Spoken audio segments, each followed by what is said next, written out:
పచ్చి బొప్పాయి కూర మీలో అందరికీ తెలుసా? తెలియకపోతే కనుక ఇది చూడండి చాలా ఫాస్ట్‌గా నేర్చేసుకుంటారు. చూస్తూ చూస్తూ చేసేసేయొచ్చు. నేను బొప్పాయి ముక్కల్ని చిన్న చిన్నగా కట్ చేసుకొని పప్పుతో పాటే పైన ఇంకో గిన్నెలో పెట్టాను. యాక్చువల్‌గా అందులో వాటర్ కూడా వేయకుండా మగ్గించాను. బట్ ఆవిరికే కొంచెం ఆ వాటర్‌లా వచ్చేసాయి.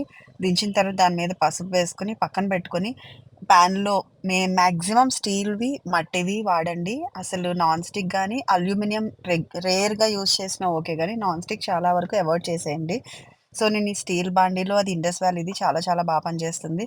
పోపు వేసుకొని శనగపప్పు, మినపప్పు, ఆవాలు, జీలకర్ర, పచ్చిమిర్చి, ఎండుమిర్చి, కరివేపాకు వేసుకొని అవి ఫ్రై అయిన తర్వాత నేను ఈ ఉడకబెట్టుకున్నవి అందులో వేసేసాను. ఉప్పు, పసుపు వేసుకోవడమే. పక్కన నువ్వులు వేయించి పొడి కొట్టుకున్నాను. అంటే అందులో ఉప్పు, కారం ఏది వేయలేదనమాట. ఓన్లీ నువ్వుల పొడి అంతే జస్ట్. ఇందులో వేసిన ఉప్పు అండ్ ఆ పచ్చిమిర్చిలో వచ్చిన కారం సరిపోతుంది కూరకి. అండ్ ఈ కూర ఇలాగ పచ్చగా ఉంటేనే బావుంటుంది. రెడ్ కారం వేస్తే ఆ కలర్ మారితే అంత అనిపించదు. సో, ఇందులో కొంచెం ఫ్రై అయిన తర్వాత నువ్వుల పొడి వేసుకొని, తిప్పేసుకొని స్టవ్ ఆఫ్ చేసేసుకోవడమే. చాలా సింపుల్‌గా ఉంటుంది. చాలా హెల్తీ రెసిపీ. అండ్ నువ్వులు కాబట్టి కాల్షియం కూడా ఉంటుంది. నువ్వుల పొడి అండ్ పల్లీల పొడి వేయించుకొని పక్కన పెట్టేసుకుంటే ఇలాంటి కూరల్లోకి వేసుకోవడం ఈజీగా ఉంటుందనమాట. బోరింగ్‌గా అనిపించవు ఏ కూరలు కూడా.